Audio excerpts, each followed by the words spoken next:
Senate Minority Leader Mitch Mcconnell, otherwise known as a ball sack adorned in misplaced potato head parts, recently issued a controversial statement claiming that the practice of Senate filibustering has no racial history at all. None. There's no dispute among historians about that. Shockingly, he recanted the remarks this morning, claiming instead that he mistakenly thought the reporters were inquiring about his personal Ancestry.com report. Apparently, his lineage can only be traced if Orion Pictures, the producers of the 1988 film Mac and Me, released the footage featuring his initial landing on Earth. Well, if you wanted honesty, you've come to the wrong ballsacky place. This is the Disinformed podcast. I'm Shane. I'm John. I'm Michael. Oh, and I'm Michael. Shit.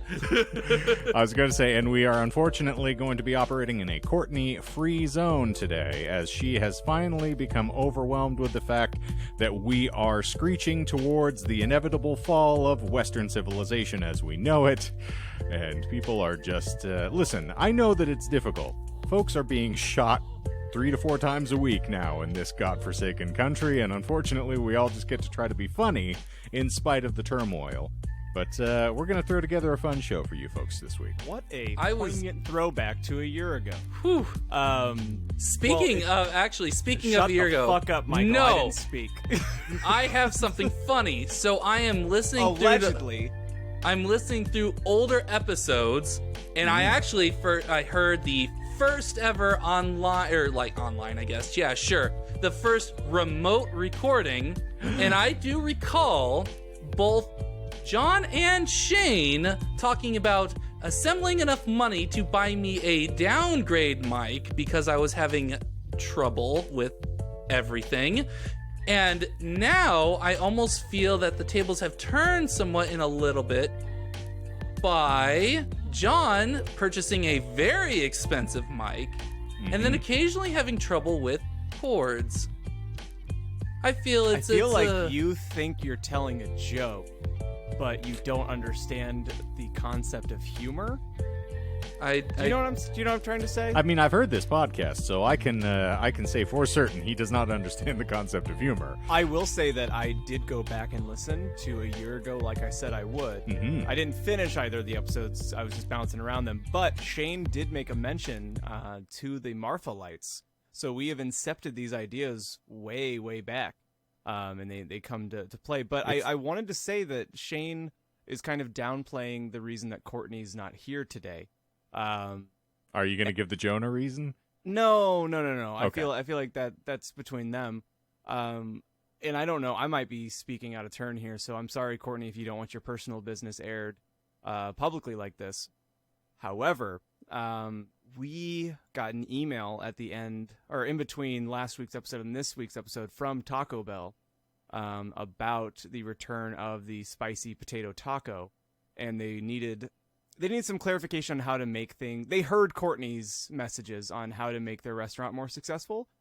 So she's flown out to Taco Bell HQ, and she is sitting down with their Harvard scientist doctors from space that configure all of their flavorings, and she's helping them create better ingredients. I thought you were better misspeaking tacos. again. Taco Bell.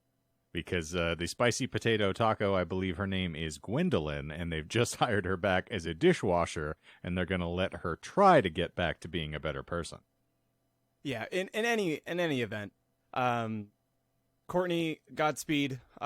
Please bring us back some souvenirs from your top secret Taco Bell mission that we did not just spoil.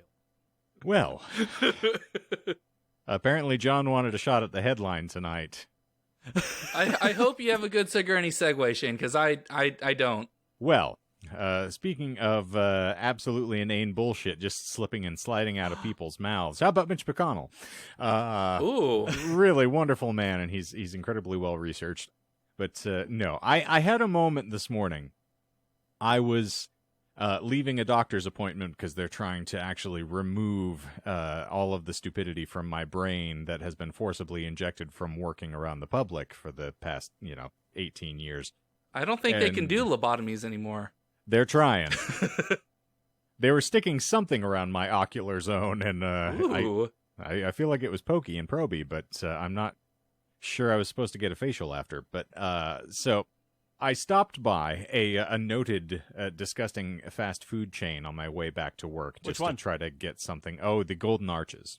Oh. And the reason being, I have not eaten food from McDonald's, specifically a breakfast item, for probably a good year now. I basically will only get McDonald's out of sheer desperation and to remind myself how absolutely abhorrent all of their food is to the general gastrointestinal system. And that life gets better. Yes, but I used to get 2 sausage burritos and a coffee every morning when I would float in to work when I was, downtown. And it was a grand time. So I had a bit of the throwback nostalgia today. And as I ordered, I got up to the window, and the kid offered me a receipt 3 times. Did you want your receipt? I was like, no, I'm cool, man. And I handed him the cash, and he handed me the thing. Did you want your receipt? No, I'm good, man. I just want the shitty food you're about to serve me. And then he turned back at the window, came back around. He's like, did you want a receipt? I was like, oh my God, he's stuck on a loop. He's a Mobius strip of a human. I'm going to kill myself. He doesn't have an like in the script, he doesn't have a refusal for receipt, so he doesn't know how to proceed. Hold on, I need to call my manager and see what... Why don't you want your receipt? Can you just take it? Because it would be a lot easier if you would just take the receipt. Corporate says I have to give you it. Yes. Here's the thing. It made me have this really... I'm having these a lot recently because I'm cresting towards 900, and it's starting to really tax my mental state. So my, 6 millionth life crisis. Do we feel like customer service positions are almost wholly antithetical to years of human evolutionary cognitive functions? By this, I mean, we are intended to function on a fight or flight response, which, usually in a society, particularly when primates get together, there is an idea of subservience and submission if you have an alpha that's designated. But since there are so many leaders, and we live in so many of these little microcosms, a customer service position where you have to constantly kowtow and, try to be submissive to somebody is basically putting you into this weird loop where your body is constantly telling you to just go, would you just fuck off, you mouth-breathing miscreant? Like, get the fuck out of my place of business. And you can't say that. You have to restrain those thoughts. Unless it's a transient. Or you work in a bar, I suppose. In which case, it's no holds barred. But no, I actually fully agree with you, Shane. I believe, it's antithetical because you can't flee and you can't fight. So, yes. You just have to sit and suck it up, which I feel like it's just, we're not built that way. Human beings like to sort of till against the windmill here, and we want to rail against something. And so when you're forced to not do that, your brain doesn't function appropriately. So this poor gentleman has been forced to do this thing so frequently, and I imagine he has been treated so poorly by the general public that he's just waiting for someone to spring like a coiled tiger, and he's a poor monkey that can't get back up the tree. And he's like, fuck, I just have to die. I have to just fall on the sword. Yeah. It's like those goats, whenever they're spooked, they just like get rigid and they just fall over. It's like that. It's a defense mechanism. Sacrifice yourself for the good of the herd. Because it's like the playing possum. You just fall over and play dead.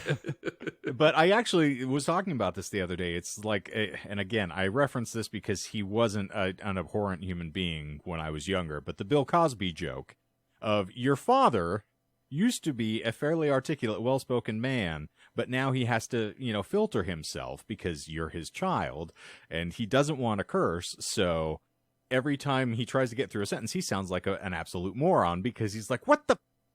Why did you sit up? Where's your mother? And I feel like anytime I interact with somebody at my work, if they're causing a problem, I have those blocks in place and I sound like an absolute moron because I'm trying to find the politically correct way to tell somebody that I wish that I could, brute fuck them through the eye hole, just penetrate their ocular cavity and pump my disdain for them out of my cock and into their system. You want to fuck them in their eyes so that they can see how much you dislike them. Yes.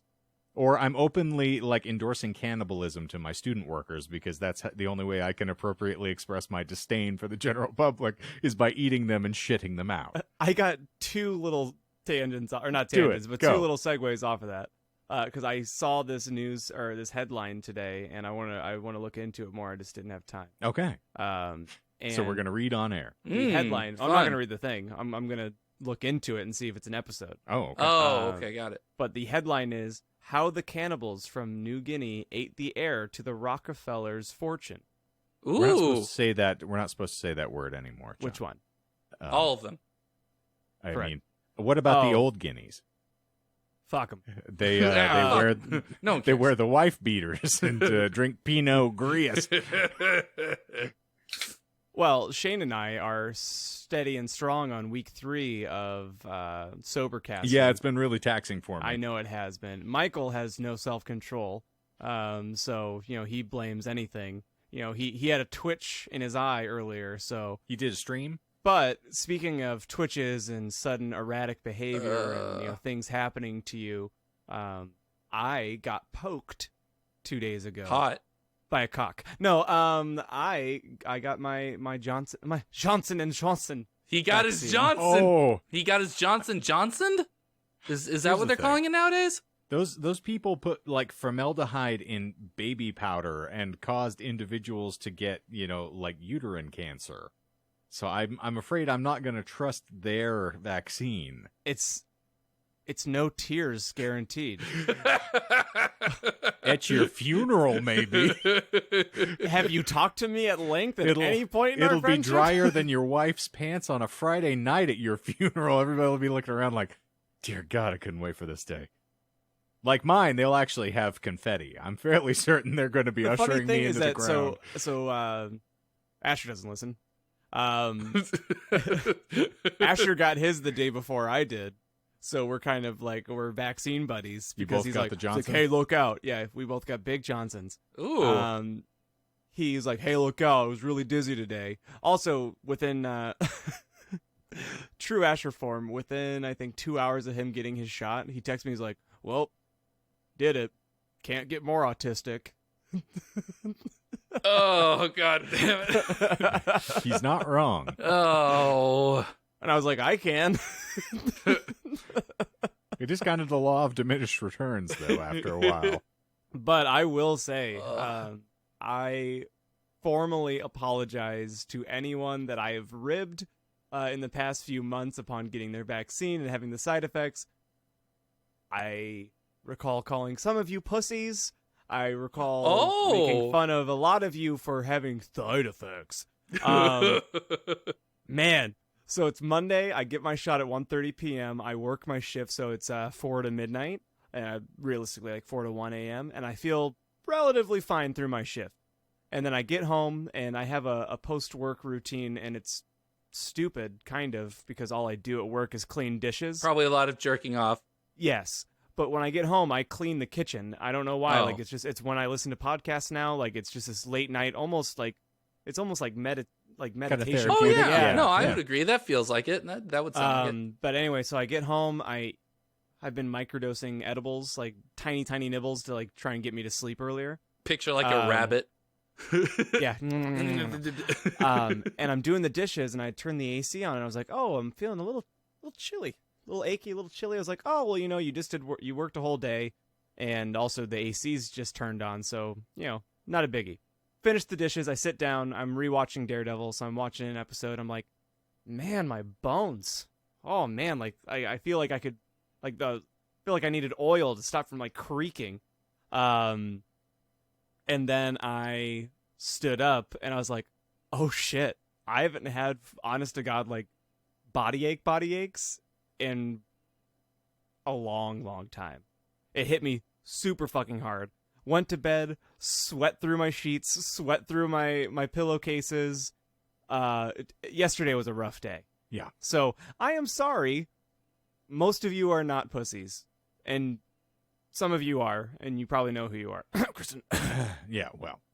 I mean, I talked to a doctor of mine, a new doctor, that Acula? Yes. That the side effects that Shane and I both experienced, where we had multiple days of being just out of commission, actually do happen, because I kept telling that to people, and they're like, oh, that seems a little bit too much. And I'm like, well, I don't know. That's what I thought. And so I kept telling myself that, oh, maybe I just caught, like the common cold right after I got the shot. I mean, it's kind of stupid, but it sounds more reasonable than just being a bitch. Yeah. And then I finally talked to the doctor, and he's like, no, I had a couple of patients that had that sort of like extreme sort of like side effect that lasted for a long time. So it wasn't like the common cold or anything. You just got the worst of it. Yes, yeah. Yes.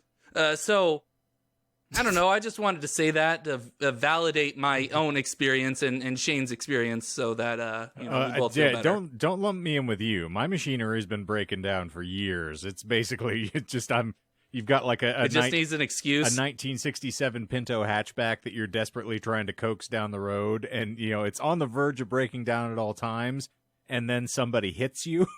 Like you're not going to get better performance out of the vehicle at that point, unfortunately. So yeah, I wasn't expecting for me to just thrive after having gotten that shot. Yeah, but the second shot didn't do a damn thing to me at all. First shot decimated me. So I don't know, but Well, sometimes you only have one shot.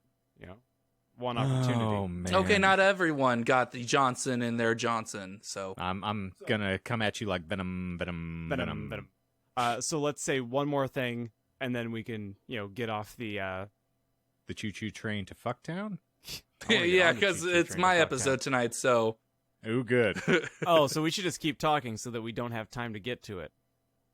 I'm just going to make stupid spitting noises, and that's it. I was told, and I agree with this, that with the vaccine rollout, that you should just take the shot that is available to you. Yeah. The vaccine that is available to you. Yes. Whether or not it's going to guarantee that you won't cry ever again. And it, ensures you get that testicular because cancer. I've been manically depressed for a long time, so when I saw that the Johnson one was the first one available to me, I was like, no tears. Fuck yeah. Like, I won't be able to cry ever again? Whew. Sign me up. Shit. Get ready. Get ready, world. Here I come. I'm no longer going to have any facial expressions. I'm going to look like Mama Firefly. From the first one, not from the original casting. Well played. Karen Black's really upset at you right now, just so you know. Okay, I'm sure she listens. She's one of our biggest fans, as a matter of stern fact. I met her at a horror con. I think you mispronounced that word, but we can move on. That's just interpreting and concluding on your part, unfortunately, but I do have a speech in fuckament. Well, Michael, what are we chatting about this evening? Today, I want to talk about, and this is just the intro, I'm not going to actually jump into it, so I you can do your appreciate thing. you. Yes. Today, you've actually learned that we have a structure here. Yeah, and it makes sense, and I should not rock the boat. Today, I want to talk about an internet event that I actually took part in. It was a massive social experiment involving over 100,000 people over the course of 17 days, with a massive amount of memes, and hell, even a pseudo-religion came about because of it. That's right. GhostCon 2017. Actually, it was 2016. I'm sorry. All right, Ghost Recon. Here we go. Today, I'm talking about the internet phenomenon Twitch Plays Pokemon. Oh! This is where we get back into your favorite soundtrack again, apparently. I don't want to be with you. Oh, no. Please don't try to self-apply the echo. Well, as we're alluding to that, in case those of you who are listening presently have never heard this podcast before, we'll give you a little introduction, as typically, we usually dive into a random esoteric topic, and in the course of explaining it to one another, we will leaven in the occasional lie, just to keep things interesting and engaging for you, the listener, and it is then incumbent upon the other co-hosts to then separate the fact from fiction, and try to score points, which unfortunately do not matter, because we do not tally them. As we've realized by now, no one will ever win at this game. Ever. When you play the Game of Thrones, you play to win or you die. And we're all still breathing, unfortunately. Aw. So, Michael, tell us about your Pokemon, you fucking nerd. So, before I get into the experiment itself, I want to talk really quickly about two things. Twitch and Pokemon. Yes, it is a definition thing, but Welcome to Michael's Fun Fact Science Corner. But they're very quick. We're not doing like drinking games right now, but for you listening at home, let's see how long Michael can talk before he makes potentially interesting things boring. Plot twist. And I done. already damn it. So, Twitch is a website that is used Bullshit. I guess it's nerd. not really a website. Yeah. That's fair. It's more of You an don't like how experience. that feels, do you? But I'll still keep doing it. All right. Wait, before we get completely Here how we many go. lies? No, that's fair. It's fair. 5. There are 5. All right. Now 5 you may lies. proceed, Yes. nerd. So, like I said, Twitch is a website that is used as a platform for live streaming video broadcasts with a focus on video games and esports. Essentially, it is used for people to watch their favorite streamer play video games in real time, as opposed to watching Let's Plays or highlights on other websites like YouTube. It features a chat client where people watching the stream can comment in real time that the streamer can read while streaming. It's a really cool way for the streamers to engage with their fans. I won't get into too much detail here, but Pokemon, switching to Pokemon now, or Pocket Monsters, is a video game where you catch Pokemon. Is that really what Pokemon is short for? Yes, it is short for Wow. Pocket Monsters. Yeah, I yeah, mean, yeah. it makes sense, but It's John's just a little offended because that was his father's other pet nickname for him when he was a child, as opposed to the tumor. oh, he said that I came out of his pocket monster. Oh, One-Eyed Willie finally made it out of the pirate ship. He slow poked my mom. Oh no. Slowpoke is actually my favorite Pokemon for obvious fucking reasons. would be. Yeah. I'm so glad that I'm going to be a babe in the woods and can actually say I've never seen an episode of Pokemon. I don't know any of their names other than Pikachu and maybe Skarsgård, I think, is my other favorite. Hey, and this applies to Courtney as well. Yeah, let's not forget that she still exists on this podcast, okay?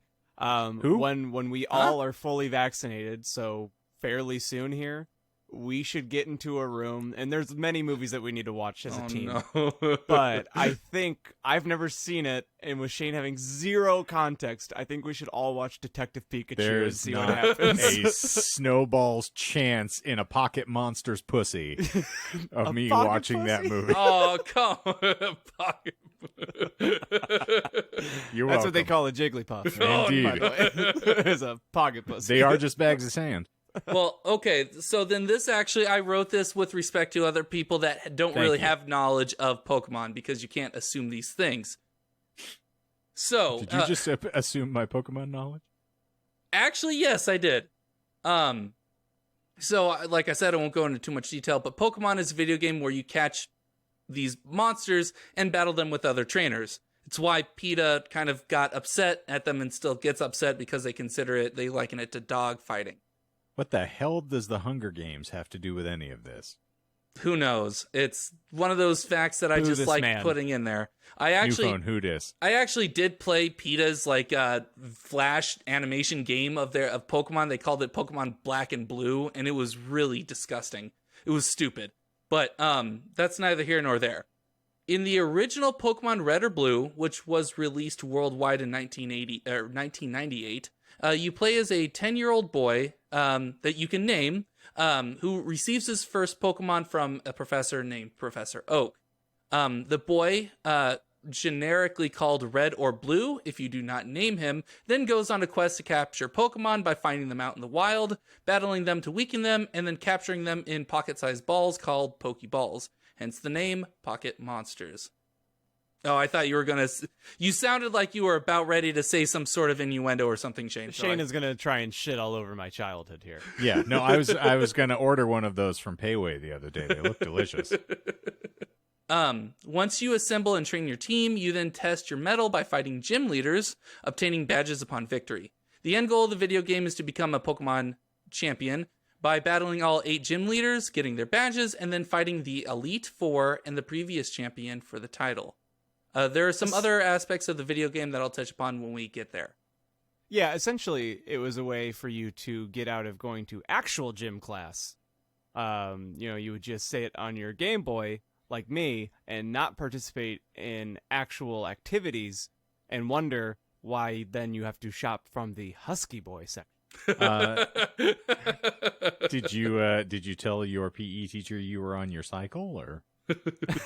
I tried to get him to capture my Pokeballs. Oh, my ovaries. I was what they called in my early days a thirst trap. All right, honeypot, we're moving on. Alrighty. And now that we've gotten that introduction out of the way, let's talk about Twitch Plays Pokemon. Wait, was that joke too much for you? Why was your PE teacher's name Mr. Slippy Fist? Gotta catch 'em all. He's the pig I allowed him to be. This explains a lot, given your connections with the other Mr. Titty Pig. So, yeah. Norm Somerton. Yeah. John's got a pokey mouth.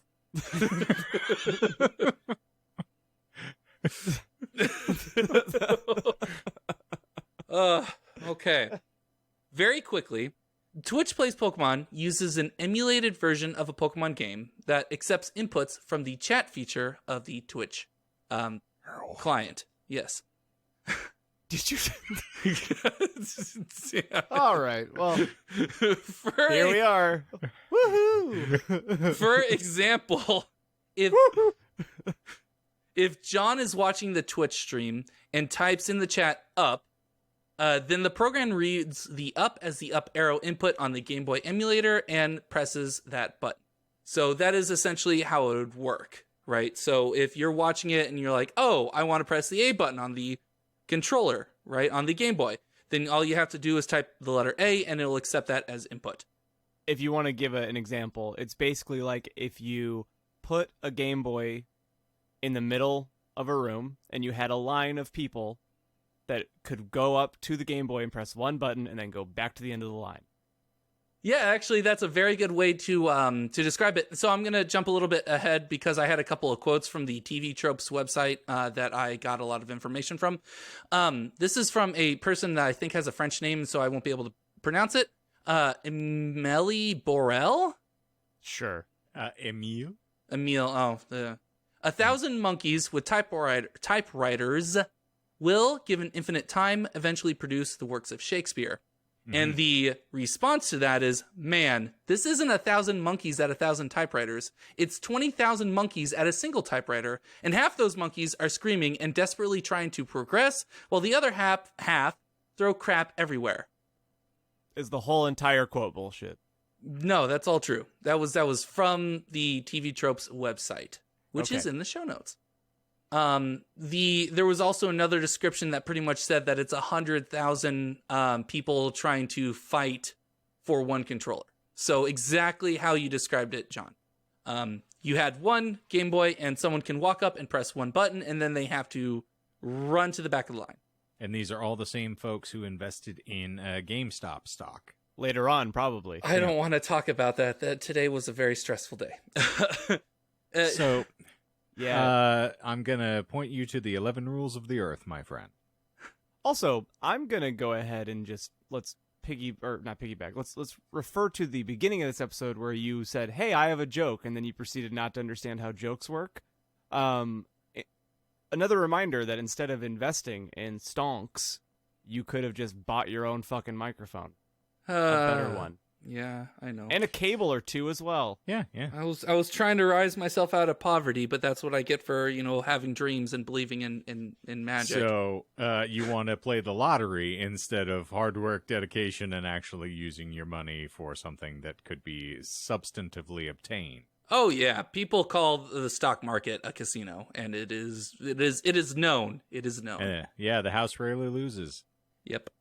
So, given all the previous conversation, not about GameStop or stonks, you can see how the fact that it's one controller and 100,000 people inputting one thing, you can see how that could quickly turn to chaos, especially when the program crashes and the streamers had to input commands by hand. Thankfully, these crashes only occurred on the first day when the chat was very small, thankfully. Because I can't imagine it, like, back when it started, and I'll get a little more detail, there was only a handful of people, but eventually it got up to about 100,000 concurrent people on the stream at once. Why? How is this entertaining? It was like, that actually is a good question. It was a social experiment to see if a bunch of people just randomly typing shit can actually progress and do something substantial. So yeah. And then when you get the base to be that high, then it's not like you're waiting for hours for any activity to happen. But I'm sure Michael's going to get into some of the funny shit that happened. Oh, yeah. I won't be doing a play-by-play for everything that happened in the 17 days that this occurred, but there will be some really interesting parts that we'll touch upon. Well, allow me to embrace the words of the great poet, philosopher, chef when I say, there's a time for experimenting like this, children, and it's called college. Thanks, Chef. I was in college when this occurred, so that's pretty apt. And he's playing still Pokemon. there to this day. Trust me, when I was looking at the dates for all this stuff that occurred, I'm like, I almost I actually graduated that year with my first degree, and I'm still there. Yeah, back when My Immortal was originally published. Back when people had webbed knees. So let me drop some quick stats about the first run of Twitch Plays Pokemon, because it is still actually going to this day in various iterations. I don't want to touch upon those because that's not it. They didn't have as much kick as the first one, obviously. So the first game, Pokemon Red, started on February 12th, 2014. The total length of the playthrough, where it ended when the player beat the previous champion, ended officially at 16 days, 7 hours, and 45 minutes. Now, John could probably also jump in here, but a normal game of Pokemon doesn't take anywhere near that long. Like 17 straight days of playthrough? 17 straight days of playthrough, yes. I would say, if I had to crudely guesstimate based on the past, it's probably a 15 to 30 hour game at best. 30 is pushing it. That's like if you really, really want to, like, well, I don't know. People have made careers, or like made it their career to capture every single Pokemon. But so that's a fair point, but this on is an just average playthrough, like Yes. average Joe doesn't want to go collect in like plat trophy that doesn't exist. Yeah, probably 15 to 30 hours. Right? Yeah. And especially, I don't know if you remember, but when you save, it gives you time total played on the original Game Boy and Game Boy Color. It will stop counting after 99 hours because that just, it has an energy Coding. overflow. Yeah, exactly. Because it's came out in 98. So, yes. So 16 days. I don't want to convert that into hours. Just pause the episode and do the math yourself. I don't care. But it's a lot. So, okay. Like I said earlier, I won't give an in-depth recap of the actual journey, but instead touch upon the very beginning and the most important parts of the story where the memes appear, because that is what I care about. That is my life. It is memes. Oh. Memes? Yes, those tasty, tasty memes. The first 34, The first 48. all I'm thinking of is memes. The first 35 hours of the game were not well recorded, as it had not skyrocketed in popularity yet. In fact, media outlets began reporting on the stream after the second gym leader, Misty, was defeated, leading to a frequent meme in later days that the player who was named Red had not defeated her yet. And I do recall seeing people just typing in the chat constantly, guys, we need to defeat Misty, even when we were in the final boss. So that was always fun. During this time, the player was named Red, so they did not customize his name, and he chose Charmander, which is a fire Pokemon for Shane, who was named... Think of it as Smeagol. Sure. Oh. He chose Charmander, who was named A, 6 B's, and a K. who they named Abby. So remember, when you're in the, type the name, all that stuff, it's all randomized. So Yes. I will spell out the name once, and then I will say what the memes called them later. So I'm not like, yes, the Pokemon A B B B B B B B B B K. Name was Abby.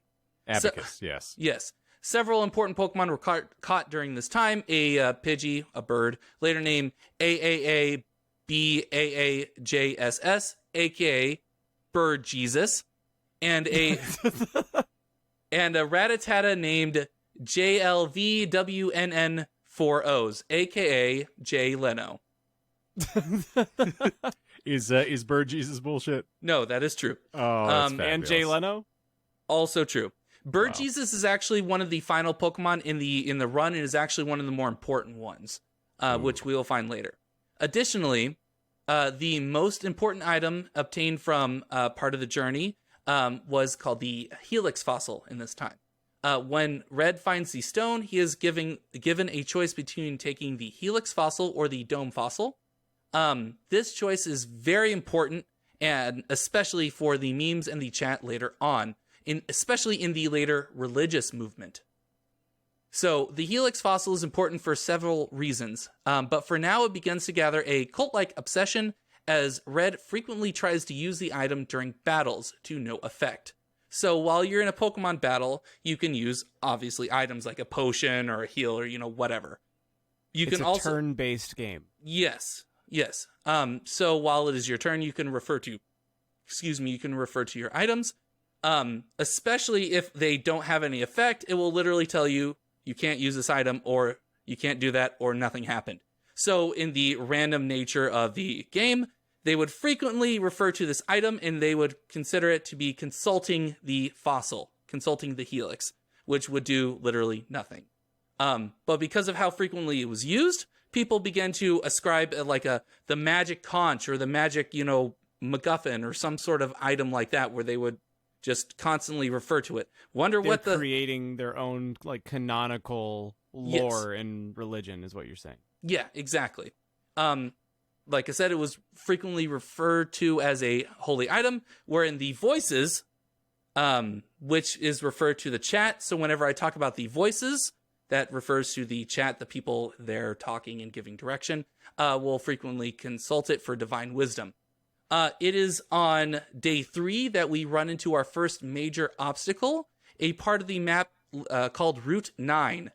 In it, there is a path only 2 spaces, so because think back to older 16-bit games where you only had certain spaces to walk on, right? So you had only 2 spaces deep, 15 spaces long, with a ledge to its south.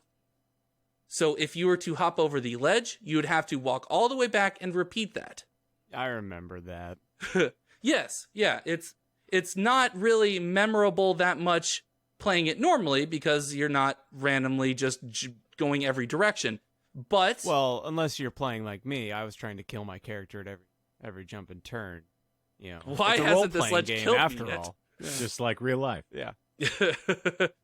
But it was 15 spaces long. If at any point one person typed down into the chat, the character would hop down the ledge and you would have to repeat. Can you guess how long it took for them to get past this obstacle? 4 days. Okay, you guys had a little bit longer. I'm surprised. No, it was only 9 hours. Only 9 hours. Only 9 hours of tedium. Yes, only 9 hours to get past literally 15 spaces. We ought to leave this world behind. By day 5, it becomes apparent to the voices that Red will need to find a Pokemon capable of learning Surf in order to reach the 7th gym, which is on an island. And this is important because it is at the time they start to discuss what they should do about it. Hold on, Shane. So in the game, it's like there are environmental roadblocks. So in order to get to an island, you have to find a Pokemon and teach them the ability Surf, which you have to farm or get to a point in the game where someone gives you a token to teach Pokemon the move Surf. Yes. I saw your face. I'm basically listening to Michael describe this as like listening to an elderly person try to tell you how to program their VCR. I'm trying to be the middleman here. I appreciate you. I do. No, I also appreciate it. Because Michael is getting lost in what I totally understand it of how the fuck do you not know like day one Pokemon shit. But you have to understand Shane was too busy getting pussy. Yeah, balls deep. I mean, that's yeah. I was gonna say whether even it by be this actual point, or pocket pussy, it was one. Yeah, tomato potato. I was playing a different handheld game than the rest of you fucking morons. He was getting well acquainted with bags of sand. Yes. So there was an intense. You were saying about big-titted animals. Oh, okay. I understand now. So there was an intense. Okay, well, that's not how the English language works, but sure. There was intense debate between one Pokemon, Vaporeon. You don't need to know what is about. They can learn the move. What is about? Who? There was an intense debate between Pokemon 1, which they can get in the current city that they were in, or Pokemon 2, which they can get later on. A large number of voices decided on Pokemon 1, and despite opposition by the smaller force of people that wanted Pokemon 2, the group gets one of the Pokemon that is required to evolve into another Pokemon. So a quick thing, Pokemon can evolve. You can almost think of it as a metamorphosis of sorts. When the Pokemon gets stronger, it can transform into a stronger version of itself. Okay, so Pokemon 1 is an evolution of a smaller Pokemon. They could get the smaller Pokemon in the city that they're in now.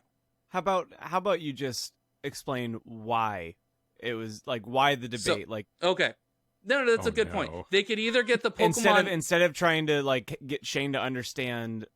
Yeah, firstly, Shane doesn't give a fuck. So let's just get past that point right now. That you're never going to get me anywhere to the point where my interest will get past shaking my head at you. Okay. So there's step one. Got it. So there was debate between getting a Pokemon now that can learn this important ability to get to a later gym, or waiting until later and getting a different Pokemon. A large people decided on the first one. A large people. Whew, I'm sorry. Large people decided. They made their way into the chat and they dictated their terms. A large number of people. Or maybe perhaps you are short on charm. Anybody want a peanut? The majority of people decided on Pokemon 1 because it was there. They were already there. It took just a bird in the hand is worth 2 Charmanders in the scrot. Thank you. Sure. Exactly. So they began the process to do so. But in the process, because of anarchy and people disagreeing with it, they bought the wrong item needed to get this Pokemon. And for the people that understand Pokemon, just as an aside, they needed a Vaporeon, they got an Eevee, they got a Firestone to get a Flareon instead. And Shane's tiny nipples went to France. Yes, and in doing so, they could not get the first Pokemon because Shane's nipples went to France. Follow. I really do. It's fine. So, another quick thing, in Pokemon, you can only carry up to 6 Pokemon at once. If you catch as part of your team. In your party, yes. If you catch any more, they get put in what is called a PC, and you can withdraw them for later. You can switch out your team PC members. Is bullshit? Exactly. It's just a little bit of context for what's going to happen. Oh, I called it bullshit. He was just calling bullshit. Oh, PC? No. Oh, fuck. Yeah, sorry. What the fuck? No, Michael mispronounced pussy. I think that's... You deposit your extra You put them Pokemon, in the pussy. Yes. In a pussy. Yes. Yeah. Okay, that's fair. No, that was my bad. Yes. So you can withdraw Pokemon later from the pussy and switch out your team. Good. Just really rummage around in there and find what you need. It can store a lot of Pokemon, especially when they're tough. the size of a pocket. Yeah. They can take a beating and keep on. I don't know. Sleeting. Skeeting. On today's pussy-heavy episode, Courtney's not here. What are you talking about? it's almost like having a woman around keeps God. us grounded. Man, this is the heavy pussy sabotage here. I wasn't prepared. Oh, no. God damn it. I'm not going to make it. So, in an attempt to free up a spot on the party roster, because so essentially summarizing it, they fuck up the first Pokemon. They can't get it anymore. It can't speak right. They done goofed. It's a frat boy from Arizona State. It's walking Exactly. with a limp. They had to take it behind the Pokemart and fucking put a bullet in its brain. Listen here, You're old not yeller. too off, John. Okay. So they decide to stop at the nearby Pokemon daycare at the bottom of the hill. So they figured they would just drop off these Pokemon, kind of get babysat. They also get, stronger while they're there, right? In order to get there, they have to hop down multiple ledges, and the last one is on top of a hill. So essentially, you have to hop down a bunch of ledges, and hopefully you can get in the building. It's essentially a repeat of the previous route. 14 hours later. Yeah, exactly. After several attempts, they decide, fuck it. So they go to the Pokemon Center, which is a kind of multi-purpose building. What are you doing, John? I was offering him balm if he wanted some My- lotion for his hands. If he wanted to jack off right now. Oh, yeah, we're in the same room again, guys. We're good. It's fine. Anyway, they go to a Pokemon Center, which is like a all-in-one. You can heal your Pokemon, you can buy items, do all this other shit.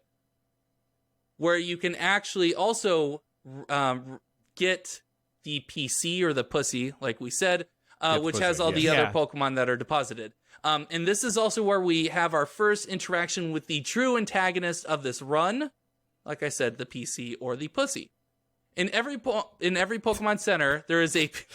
That I'm not actually is shocked. a Is little the bit episode weighted title, here. Tell me the episode title is PC or the pussy. I wish. The poussière de résistance, as it were, which is usually a problem for anybody who's ardently fond of Pokemon. True. So in every Pokemon Center, there is a PC in the corner of the building where one That's a can... pussy. You're calling it pussy from now on. I don't give a flying fuck. Fine. Do it. Whoop. In every Pokemon Center, there is a pussy in the corner where one can deposit or withdraw Pokemon, switch out items, etc. So it's really useful for freeing up space in the roster of the party, right? Which was now needed with the first Pokemon being the first choice for surfing being a fleeting dream. However, there is one additional thing that you can do. You can release Pokemon as well, essentially deleting them from the game. You can kind of see where this is going. Monsters. In the chaos to free up space in the party, Red accidentally releases Abby, the starter Pokemon, the Charmander, and Jay Leno, the other Pokemon. A memorial was given in Abby and Jay Leno's memory, and a minute of silence occurred. Science? A minute of science occurred. Oh, I knew I said that wrong, and I was hoping you wouldn't notice. My friend, we are fine-tuned to your mouth. Yeah. Sure. A minute of silence occurred where the chat did not input any commands for 60 seconds. It That's went a off. lie. Yeah. There was There's was no way memorial. Those fucks. Yeah, there's no way the fucks could stay silent for a minute, let alone like 3 seconds. Mm-hmm. No, you're I've completely right. Even It happened. slow and- Twitch streams has like 17 assholes all trying to like talk over one another like we are right now. No, I am actually, right that's a Quoi? perfect point. So because of this, the Pokemon that they were trying to get, that they got the wrong Pokemon 1 that failed, the failure, was declared a false prophet of the Dome Fossil, the fossil that they did not choose, the item that they refer to as Satan, which is true before you call bullshit. They called this fossil that they did not pick Satan, and they declared that this fucked up Pokemon that they evolved incorrectly, the false prophet of it. though it got its comeuppance because the next day it was also released out of anger, only for the voices, the chat, to realize that that Pokemon was the second strongest member of the party. Is this whole religious subplot all bullshit? It is true. It is the Jeez. reason why one of my stronger Pokemon on Pokemon Go, because I still play that, is called Lord Helix, which we will get to soon. I'm going to ask a pointed and somewhat candid question, Michael. Okay? I'm going to give you a moment to think before you respond. I probably won't use it. Why the fuck does anybody care about this? Okay, no, that's a good point. I don't really have a space in this script for that, and I feel that with that question, it is a very important thing to address. So this is pretty much an idea that it's a social experiment in the way that there is a goal that requires a lot of coordination. And the fact that 100,000 people, all with differing goals and opinions and etc., were able to collaborate in such a way as to complete this goal. See, it doesn't sound like they really did, though. But we're not at the conclusion yet. But still, here's the thing. I'm an isolationist, and as a gamer, I prefer to play alone. I'm not much for co-op, and quite frankly, I'm just frustrated by other human beings in most facets of my existence. Yeah. So this whole thing is anathema to me, and I'm getting irritated just listening to you talk about it. You So are notably, visibly triggered. how any human being, short of being chained in their mother's basement and desperately siphoning off another goddamn juice box and trying to avoid the caloric expenditure that it would take for them to get up and go to the restroom and piss, as opposed to just doing it in their underoos, like, I'm baffled as to why anybody would sit through this for, over 2 weeks. Can I put on a theoretical bullshit cap real quick? Yeah, go for it. And say, or not bullshit the way like I'm calling out lies, but I feel like the reason that people got enjoyment out of this, it's kind of what Michael is saying, but on the hippy dippy version, it's like, why do we do anything? Like, why do we do anything? Because however many people like dove into this, they got enjoyment out of it, and as many people like yourself, like there was something for everybody. Even you, Shane, because if it would have been on your radar, you could have looked at it and then you would have texted somebody, or we would have talked about it and be like, you see those fucking idiots doing this stupid fucking stream? Yes, no. It's kind of the argument, like, remember when Pokemon Go came out and we had world peace for 7 days? No. Like, because I do not live in a world where Pokemon Go existed other than for me to look around and go, like, why are all these dumb fucking little, like, lifeless morons staring at their phones in public again and pointing at things that don't exist? Like, I would go to open mics and people would have their phones up in front of them and they would be like, oh, I'm battling a squibbly burb. And I'm like, oh, great, you're not getting laid for the next 10 to 15 years. That's grand. And you're tone deaf. Like, I don't know how baffled you can be by reality, but you look like you should probably just try to find a womb to crawl back into. All I am saying is that if for 17 days these folks had something to look forward to and engage with and it made them happy, I am on your camp, Shane, where I don't understand streamers. Like, it's never really been my thing. Agreed. However, if for 17 days I didn't have to deal with one of these sacks of shit in a personal level, then, and no offense, Michael, I don't think you're literally a sack of shit. Thanks, I guess, maybe. Yeah. I don't know. I mean, I feel like the merit is that they were doing something that they'll always remember, and I mean, it has value to them, and that's the hippie answer. You know what's even funnier about this whole thing is that, yet again, as is all too often the case, I was referring to, why is any listener still engaged with this podcast right now? I have no idea. I don't give a flying fuck what any of of these, like, wasted abortions were doing with the internet, 7 years ago. I'm more concerned with, why are we in Heavy Water Part 2 right now? I don't feel like this is Heavy Water Part 2. Oh God, I'm actually paying attention to Michael. I'm so not engaged with this right now. But please continue. I feel like I've thrown us under the bus for long enough. Go on. No, you're good. I mean, no, you make a very reasonable point. To be honest, like, why would we care about something like this? I don't. Why would anyone care? There we go. And like, my response is that because it was an opportunity for someone without any sort of like initial cost to be part of an actual like movement of sorts. And I thought about this at length when I was writing this, because I was writing this during GameStop, and I saw a lot of parallels between it. Bear with me, this won't take long. I swear, Shane. Also, I swear. the more apologies that you offer, the longer you make this, and you just keep offering further qualifiers that I don't need. You know what? For the interest of time, I won't make that connection. Essentially, the idea behind why people would care about this is that it was an interesting experiment where a lot of people that didn't really have much connection to each other were able to get together for a common goal. I mean, so's genocide.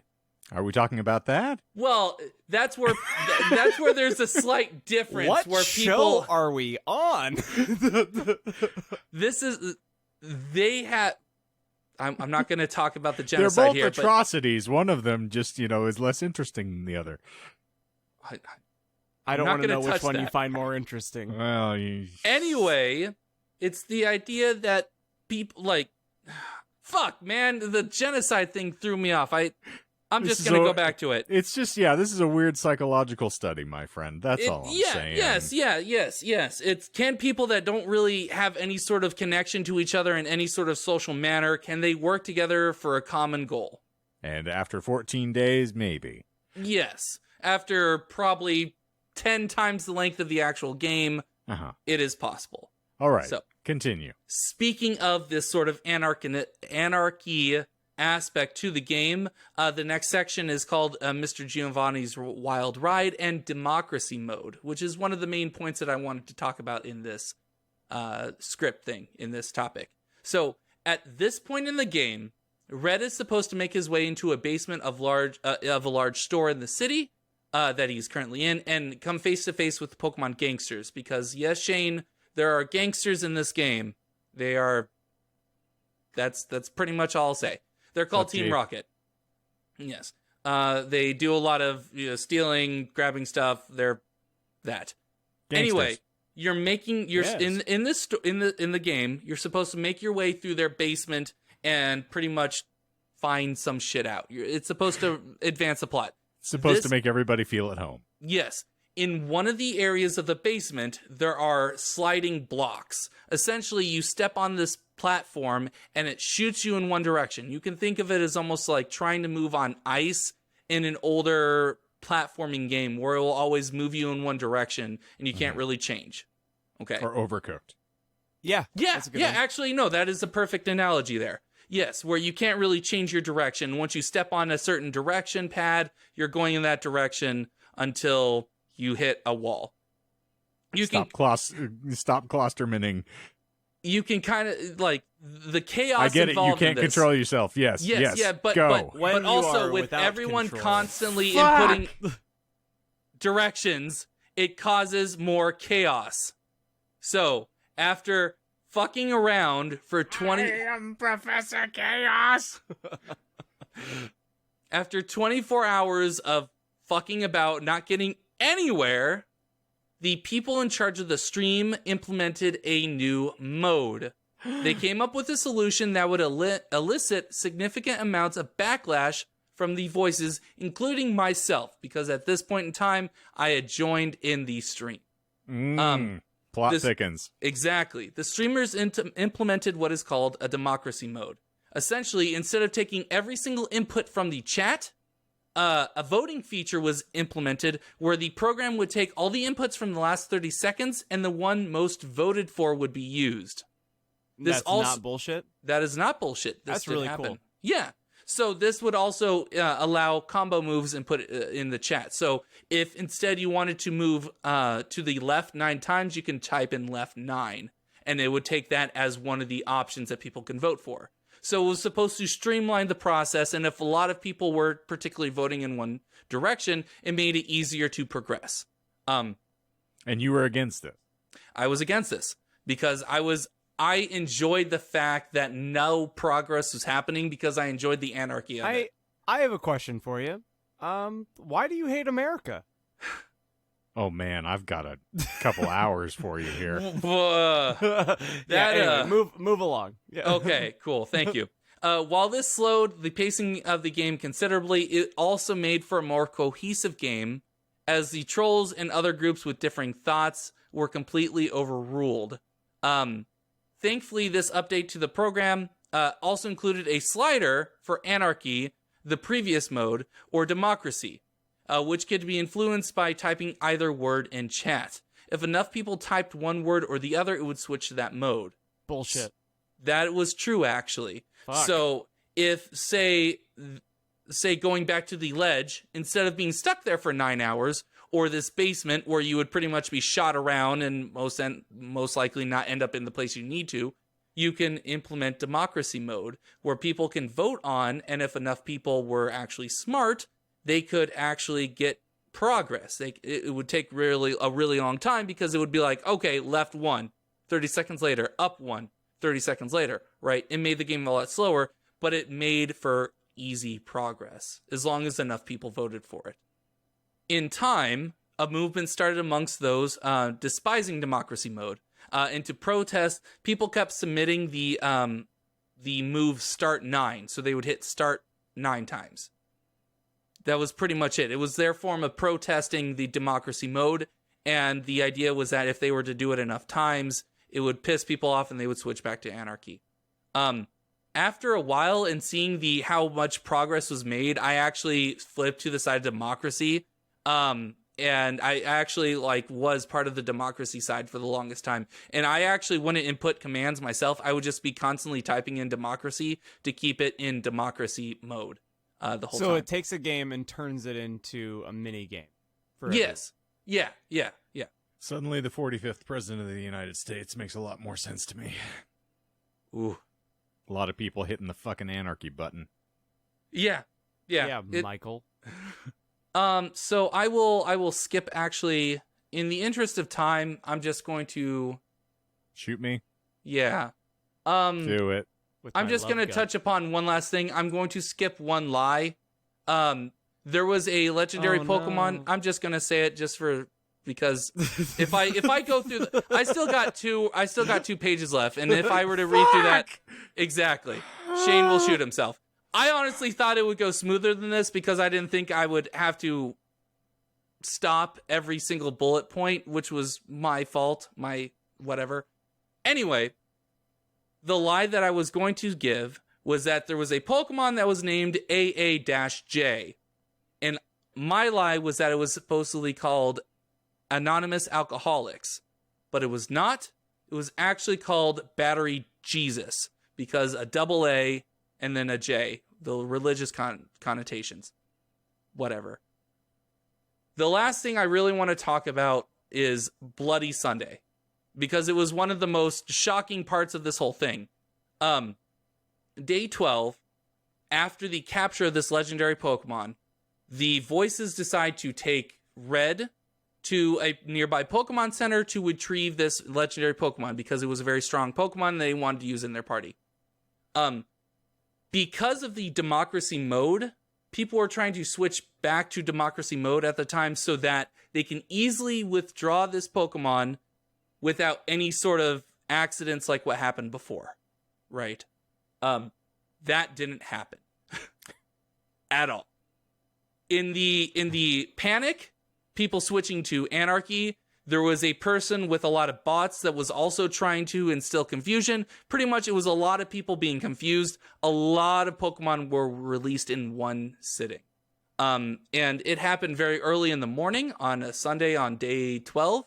So a lot of people in America, on like the East Coast time, West Coast time, they came to see that a lot of Pokemon that they were supporting that were mainstays in the team were all gone, dead. See ya. And it was a very shocking moment, because we had already been working with these Pokemon. We had already been seeing these Pokemon for 12 days at this point. And now outside of the Pokemart and the the hospitals for Pokemon, out in the back, there's just piles upon piles of dead Pokemon. Yeah. Oh, I knew we'd get around to genocide stacking, again. just stacking up. There's a Bulbasaur's, Squiggly Doos, and Jigglypuffs. Just Don't try to act like you don't know all of these things fundamentally and by heart. I would not be able to name all 150 to you off the top.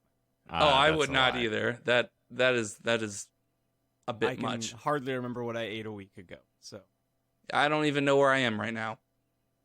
So, going into the end game, in one of the last gyms in one of the last areas, the Helix Fossil, which I had mentioned, is actually resurrected. It's part of the plot line, it's part of the game, the quest. It's resurrected into a Pokemon. And at that point, the voices kind of exploded in joy because essentially their thing that they constantly were referring to, their religious icon, was resurrected. It became a Jesus-like figure of sorts. And so they called this Pokemon Lord Helix. And that was essentially their messiah.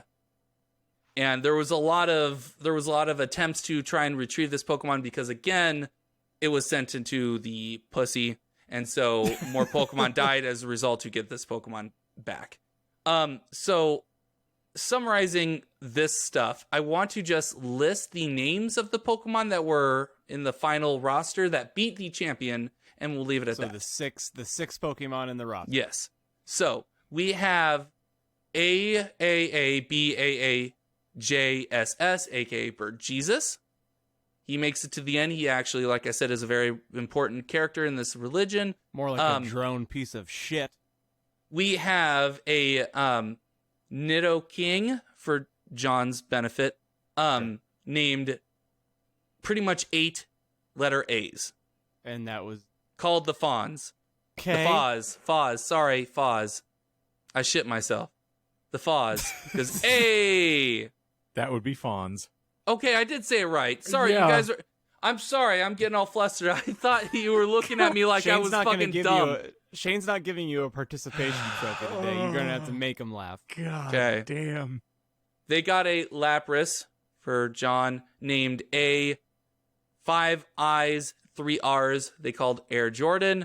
And a Venomoth named AATTVVV, which they named All-Terrain Venomoth. They also got the Zapdos for John named AA-J, which they called Battery Jesus. And the final one was Lord Helix, which was not named. And that was it. In the 16 days, they were traveled through a lot of the journey. They had, a lot of backtracking. They actually went back to Route 9, where they spent another 7 hours getting stuck there. In the final gym, they spent about a whole day fucking about because the gym entrance was right next to a ledge. So they would go into the gym, fight somebody, run back out, hop out, wander around the city, repeat.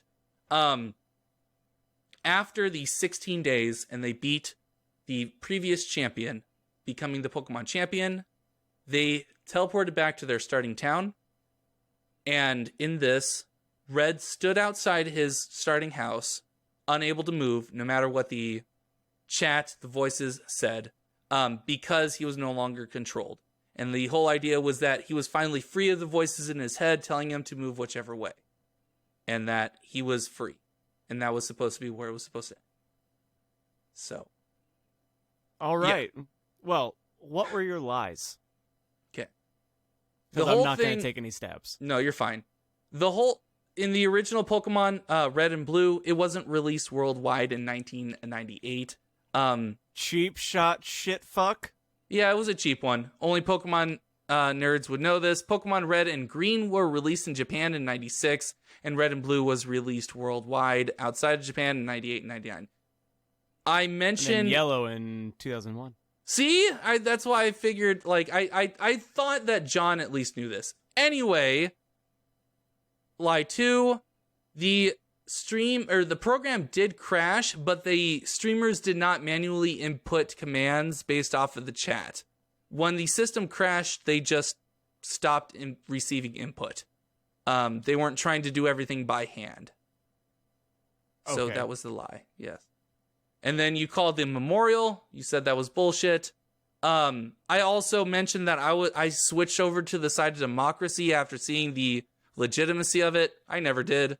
I was always anarchy. because you hate America. Yes, I hate America. I'll clip that. I don't give a fuck. And then Yeah, the- send me that clip. I'll throw it into the intro somewhere where no one can hear it. I don't give a fuck about America. I don't know. America send me doesn't give that a fuck in about particular. America. No, you are totally right. The last lie, I gave it to you guys because I skipped ahead a lot of stuff.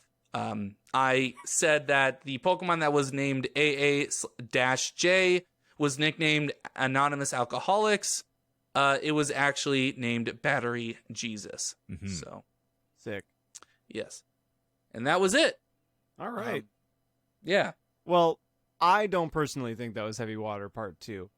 I No. appreciate it. Listen, In fact, Michael, you were intelligible for most of it. I love you. I do. Clip And that for yourself. genuinely.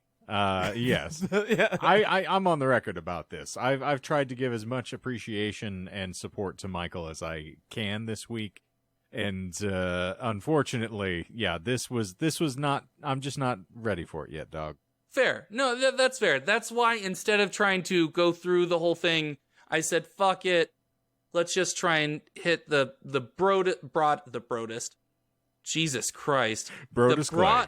The broadest of strokes. The broadest Indeed. of strokes. So that at least I got the main points that I wanted to talk about, because the idea of Bloody Sunday, where you wake up and you go back to the thing that you were really excited for and you saw shit went to hell, and so many Pokemon that you were cheering for that you had came up with memes, that you had names for, stories and backlines, they were all gone, just poof, gone, dead. Was very traumatizing for the people that gave a shit. And then also the veneration of the religious icon that people refer to often, the fact that it was resurrected and given a name of Lord Helix, was just something that I personally took with me, and why one of my Pokemon in the Pokemon Go game that I still play on occasion is named Lord Helix. So those were the main things that I wanted to talk about, that and democracy mode. But it was just one of those things. Sorry, I'll be very brief, but it was one of those things where in college, I never really, I can't say that I fit in a lot of places. I'm not going to go into a sob story. No one gives a shit. I don't give a shit. That was a previous me. But it was really cool being able to sign on to Twitch, which I had never done before, and be able to see people just make memes or post links to memes about this game that was unfolding. And that You found a community. Yeah, it was that communal aspect that I never really got in one way or another. And the fact, and I also stayed for the next round because they had gone through multiple games. They've gone through all the generations since, and et cetera, et cetera. But I stayed for a couple more, I think the next iteration, the next run, the second generation Pokemon game after that. But it was just really cool to see people trying to work together, but there was always that sort of anarchistic aspect where it's like, well, we should be able to work together as a team without needing that constraint of being like, well, we got to vote for it. And it was just something that was very interesting to me to be able to see people argue for anarchy or argue for democracy in these chats or in these memes. And there actually devolved there was a whole religion with Lord Helix, with these fucking They fleshed pixelated out, Pokemon. Again, they fleshed out lore from things that didn't exist as part of this meme community. Yeah. Because at the end of the day, we can, not to go down this stupid rabbit hole again. No, but you're we can fine. make jokes and we can be incendiary as much as we possibly want to. But if you do find corners where you belong that are, not terrible for people around you, like I'm not saying like go, whatever. If you're finding Enjoy that crack den when you find it. right, Yeah. no, but like what you're saying, like there are places for you to belong, Mhm. and when you find them, and Why you gotta Fuck. throw Linkin Park in this, you son of a bitch? when you find somewhere you belong, Feel like I got a paper cut. And you're one step closer. then it's valuable, and it's the argument again that if you find community that works for you, then I don't know. Yeah, there's something it's- to be said for it. And also to be the counter It's not hurting anybody, Right. I do not innately seek these things. Like, it's not something that's in my nature. And call it, yes, it's hipster as hell by the definition that we commonly use now, but my taste is my taste, and I don't look for that affirmation from other people. A lot of my favorite albums from bands are the ones that, relative to sales charts and things, are the lowest selling albums for people and things that suck. I enjoy the hell out of Where Have All the Merrymakers Gone from Harvey Danger because I love the songwriting on the whole fucking record, not just Flagpole Sitter. Like, I like all the songwriting. I was actually walking around reciting lyrics from Woolly Muffler the other day, for God's sakes, which is deep cut bullshit nonsense. Pike Street to Park Slope, Brooklyn from the King James version. Like, I love shit that is really random and esoteric because it means something to me. Yeah. If someone else shares that enthusiasm, granted, yes, that's kind of a warm tingly, and you do want to see that reflection, but at the same time, if everybody else went, man, that sucks and I hate that, I'd still be like, yeah, I like it. Brings me joy. So, yeah, it is just completely antithetical to who I am as a person to watch other people all stare at each other and go, we're sharing an experience, man. Can you feel it? Can you part of it? I'm not a hippie. I guess that ultimately what I'm driving at here. I am the goddamn Grinch staring down at Whoville and waiting to rain anthrax on their Christmas. That's basically... And did you know that's actually how that story goes? Mm-hmm. Yeah, that's what the snow was liberal anthrax. leftist media wants to try and take that away from you, but you need to remember that that's the original meaning of Christmas. And Dr. Seuss endorsed genocide. And that is actually a fact and not bullshit. The Lorax actually stands for anthrax. Had an actual axe. So that's a good segue. I'm glad that you brought a nerdy topic to the table today because I've been really enchanted by a game for the past 3 days, and I've been waiting for it to come out on a physical copy because that came with a booklet. And Shane can definitely relate, and actually Michael too. Like, I like collectibles. Mm-hmm. Oh, okay, okay. So yeah. We could have bought it on Switch way earlier, but they announced they're releasing a physical copy that included a character booklet with drawings and like more backstory stuff. Yeah. It's like going back to the older versions of video games where they actually had the little booklet that came with the cartridge or came with the where you actually could read through, and it wasn't just the instruction manual, it actually give you information and all that other shit. Yeah, exactly. I just feel like we haven't done a what are we playing thing in a little bit, and that might be a good way to dismount. Okay. But I have been super into Hades, which I'd heard a lot about. It was a contender for a lot of video game awards for the past year. Mm-hmm. And it is amazing. I think that every single one of us would really enjoy it, including Shane. So it's like a top-down roguelike, and you play as Zagreus, I think is how you pronounce it. It's all Greek mythos. It's all Greek to me. Yeah. It's all Greek mythology, but essentially you are the son of the devil, and you are trying to escape through the multiple levels. And it's like it's kind of like Bloodborne, or it's Souls-like in a certain way. Yeah, where like that's what I've heard. You make as much progress as you can, you die, you can upgrade, and then you go again. And it's an incredible game, and I'd recommend it to anybody. Michael, what are you playing? I am playing a game called End Zone. It is completely opposite of what you are talking about. Ooh, pornographic. Yes, it is a base building. That's porn. It's a base building game where essentially it's set in the post-apocalyptic future. Essentially, you build a base and you try and survive. The full title is End Zone: A World Apart. But essentially it is like one of those base building games where you have to acquire resources, you have to balance the needs of the people that you're, protecting or whatever, and the needs of the whole city. You got to upgrade, you got to search wreckage, etc. But it's like Sim City, old school Sim City. Because I saw some YouTuber talk and make comparisons between the Sim City of the early aughts and the 90s. To a lot more of the base building games of this sort of generation of games. Okay. So, Shane. Very good. Shane, what are you playing? I don't think anybody's going to care, and it's also going to come as no surprise. I'm still playing Red Dead Redemption 2. I think about it. I honestly thought you were going to say Bloodborne. Oh, No. which, as of this recording, happy 6-year anniversary to our beloved Holy Bloodborne. Oh, that's shit. fantastic. Yeah, I think about you playing Red Dead all the time because I was almost motivated to reinstall it just to remind myself how terrible the online is, but then also try and delve back in. But I'm much like everything, I'm just juggling a bunch of content all at once, so I can't bring myself to reinstall it. But I'm glad you enjoy it. It's a great game. Yeah, I don't require ain't anybody broke. else's affirmation, as I like the game, and I have not once logged on to the online contingent. And Why? I hate Yeah. Grand Theft Auto Online as well. I played it for probably a 45-minute span, and immediately went back to playing the game. I have no interest in I have canceled my PlayStation Plus.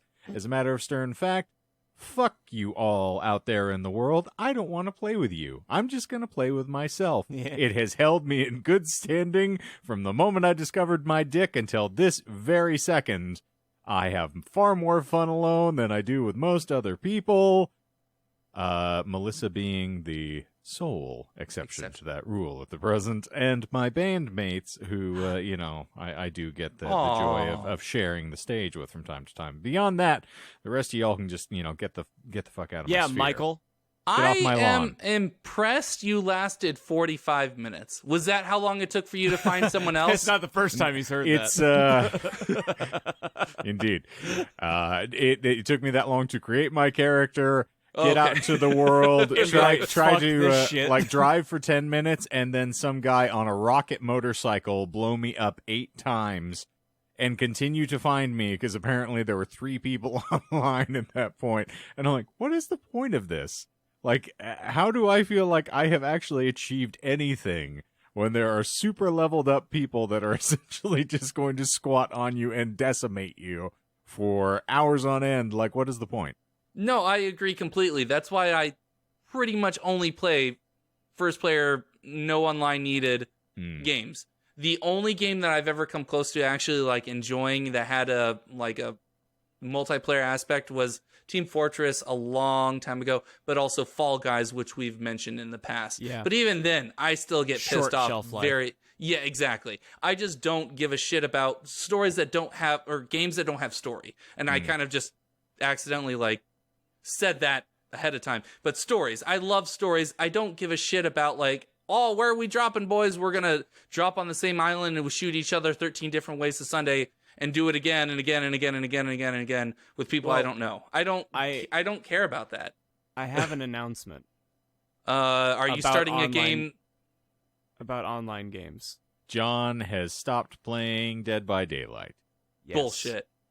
Really? No, my time with Dead by I'm finally at this first break where I've booted it up a few times over the past 3 weeks, and it's kind of lost its hold on me. I think it was a necessary thing that I think it held me through the pandy, and now that there is a light at the end of this shit tunnel, I don't know. You think so? Yeah. I Once think we're free of the panopticon. It's almost like when you grind 300 hours of a game that has no point, that eventually you learn that there's no point to it. So now I'm moving on and playing narrative-based games, to Michael's point, and I'm jumping back to things that bring me more joy. And not to say that I'm all the way done with Dead by, but I'm not I don't come home from work and play 6 matches. I don't even think about it.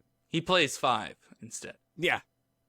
Although I did play 1 match last night, and I've D-ranked to it's almost like simulating playing for the first time, and I fucking annihilated because I like playing as the killer. I annihilated the team to the point where I was surprised I didn't get hate mail. That's the only thing that I miss is hate mail. That's understandable because it gets you off in some way. Disinformedpodcast@gmail.com. Fight me. We have to have enough listeners to actually. We get have people 500,000 strong.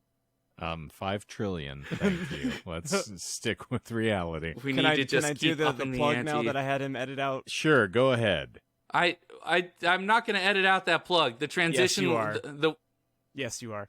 fine. No, he's not. Thank you very much. No, he's not. Jesus Christ. Shane, we have our first gig booked back. Yes, we do. which is very, very exciting, mildly terrifying. But May 8th, if you are in Arizona, we are going back to Clarkdale, where it all started. Like Biggie before us. To a place called Smelter Town Brewing, which coincidentally is in the same space that 4-8 Wineworks used to be, which if you know Shane and myself, that's where we cut our teeth in 4-8 Wineworks. So it's exciting to go back to our little sub 1,000 population town. So if you're around, come say hey. It's going to be socially distanced and safe for the most part, unless you take into account you'd have to hear us play. And you're sharing a space with Sam. Yeah. A double well. Yeah. She's basically a purple minion, so if you're prepared to interact with that, just... But I am excited also by... The Eternal? And like yeah, that died hard. Super flashback. Like I said, I heard a year ago. In about 2 weeks from now, the entire band will be fully vaxxed. And dead. I'm not comfortable with you sharing my medical information. There are HIPAA laws that you're breaking right now. I don't work for a hospital. I'm a private citizen. I'm going to break your HIPAA in just about 5 seconds. This is me wishing a motherfucker would. Yeah, get ready. And me?